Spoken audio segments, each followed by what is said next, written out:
Tested. Hey guys, it's Will from Tested. I'm Norm from Tested. Apps of the week, go now. Go, Chan, go!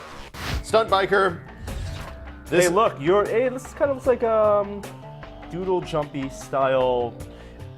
It's Doodle Jump meets Trials HD meets Excite Bike. Excite Bike. I like Excite Whoa. Bike. Oh, so you have to tilt. You have but to tilt. It looks like a ragdoll game. Like if you crash, well, your character, you will you fall off the ragdoll bike. and die. There's a whole crazy ways. boatload of levels. Some of them are more difficult than others. Some of them are pretty badly broken. So is this one of the difficult ones, or are you just not that? I can't remember what this one is. This one's kind of hard because you keep whacking into that thing. You have to really control your speed. So it's very much a game that you can't just, mash the accelerate button. Controls are really easy. You tilt to control the bike's orientation, and you can brake on the left and gas on the right. Oh, there nice. we go. Keep on going, keep on going. And then, you have to do kind of tricksy stuff. Oh shit. Oh, too far. Oh my god, I'm terrible. That's gonna hurt. This is much easier when I'm not having to talk at the same time. But anyway, this game's relatively cheap. I've had a lot of fun with it. Definitely worth the 99 cents or whatever, $1.99 or whatever it is. It's a racing game that requires patience. Yeah, and a little bit of finesse. This is Banzai. Like the tree? It's Banzai Blowfish is actually what it's called. Basically what this game is about, it's kind of a puzzler, a physics-y puzzler. So I'm going to pick something that I can actually do on the first or second try here. Blowfish is delicious, but also Have you ever had blowfish? I've never had it. I've never had blowfish. I've never been to a fancy enough sushi place that they would have blowfish. So the way this works is you have different kind of widgets that you can tap to do things. For example, I'm going to tap this one, and it's going to rocket my little blowfish right here across the map. Go, blowfish, go. Oh yeah, there's the stuff. And then we do it again and again. No! Oh my god, I died. Almost. So what is the blowfish trying to do? He's trying to rescue this other blowfish from up here. Go, blowfish. Rescue your my friend. god. Oh no. Blowfish life is very cheap also, worth noting. So there's a ton of levels in this game. It's basically, this is it. This is the whole all thing. jumps and There we go. Freedom! hey, you knock down that cage. You go to the with next your level. Spiny shell. Yeah, there's literally, these guys were clearly trying to make a Angry Birds type game with a varying level of success. It's cheap. It's not terribly expensive. So if you're looking for more Angry Birds and you've saved all the pigs that you can, or Well, this just is tired about of saving rescuing. pigs. This isn't about hate. There's no hate crimes in this game. It's about friendship. This is Dead Space.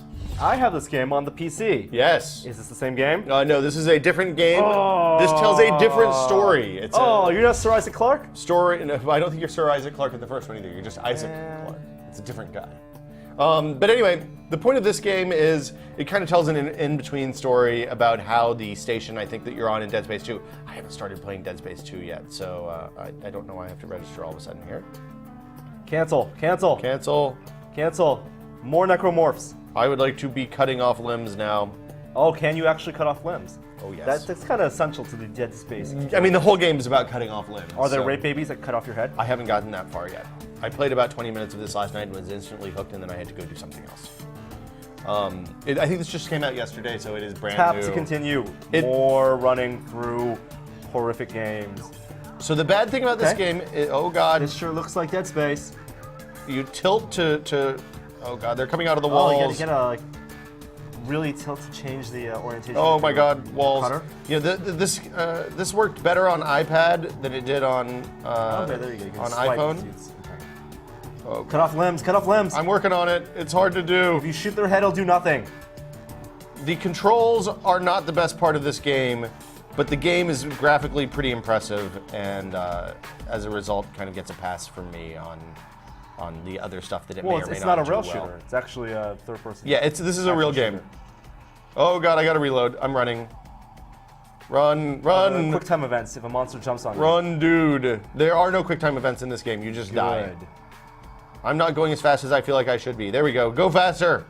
And of course, it does the same thing that the Xbox game does, or PS3 or whatever, and gives you like the little line that kind of tells you where you're supposed to be going. It has the cool UI elements. You can see your health on the back of your Isaac-looking dude who is not Isaac. Just a random engineer with a suit. Exactly. And the weapons seem to be more or less the same. You have the plasma cutter and the line gun. I haven't gotten a whole lot of other weapons yet, but so far it's very reminiscent of the first game.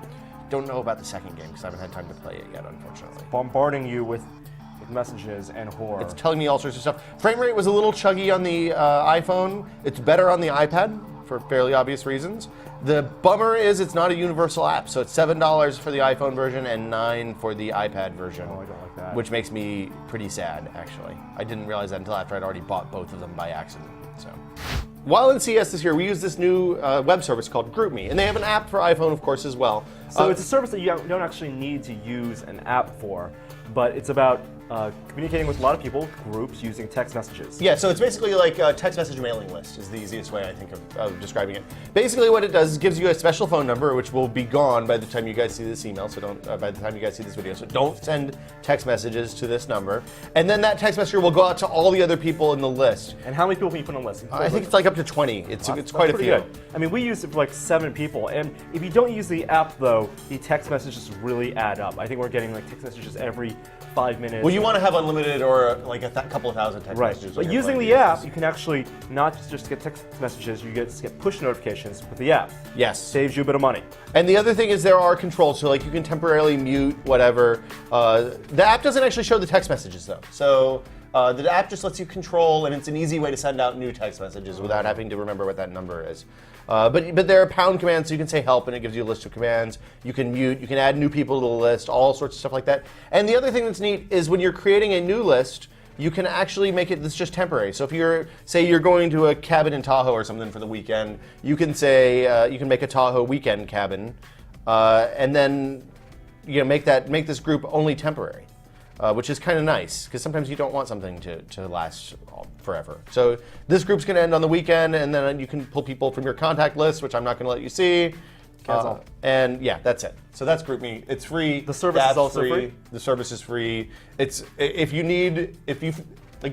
understand what that service does, you're going to immediately know if it's useful to you. We found it very useful at CES. I can see using it in my personal life. May not be for everybody, but I thought it was cool. So after we came back from CES, we had a whole boatload of business cards to scan. I didn't want to buy a fancy business card scanner because they're expensive, so I tried out a bunch of iPhone apps.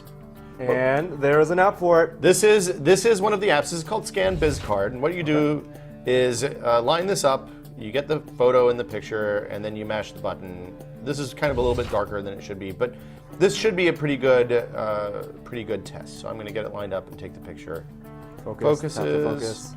Scan. Focusing. Bam, right there. Now, this app had pretty good ratings. I found it to be relatively shitty, though. And you'll see why. It takes a long time. Oh. You have to manually choose the crop, which is lame. Really? Yes. That's kind of weird. And it's basically a front end for kind of expensive web service. So if you look, the results are not particularly good. Hey, you're an editor. I'm an idioter or idiot. I don't know. So like it didn't recognize Twitter. It probably shouldn't have put that in, but oh well. Yeah, I mean it does okay like 90% of the time, but basically that wasn't what I wanted better than that. So don't recommend ScanBizCards. However, this other app called BizCard Reader, Business Card Reader, something like that. It's got a kind of weird design, and it doesn't use the flash or anything like that when you're taking the photo. But I found the scanning to be much, much more accurate than any of the other apps I tested. Tap to focus. You do not tap to focus. You tap to take the shot here. I think with their theory being that the less motion you have to make to do the screen, the better off you probably are. So I'm going to hit the button really gently here. I'm going to pull back a little bit more, actually. Focusing. Tap.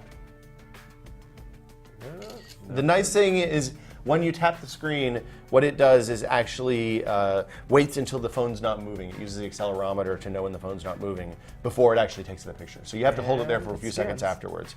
It's scanning. It doesn't do a black and white conversion. I found much better results with this, especially on non-white business cards. And then you can dump it directly into the phone book. See, this stuff all came across. It missed Will. So it's not, like I said, none of these are perfect. I had to do a lot of editing on all of them. This was the best of the ones I used. Got your phone number and your name and your title. Right. That's pretty good. The phone number is enough to use to connect to LinkedIn or whatever and get the rest of the stuff, which is really all you need. Probably shouldn't have saved that contact, but oh well. Damn, there's nothing more fun than scanning business cards, You know what I'm is doing there? this weekend? Scanning business cards? Scanning business cards. 500 of them. Wow.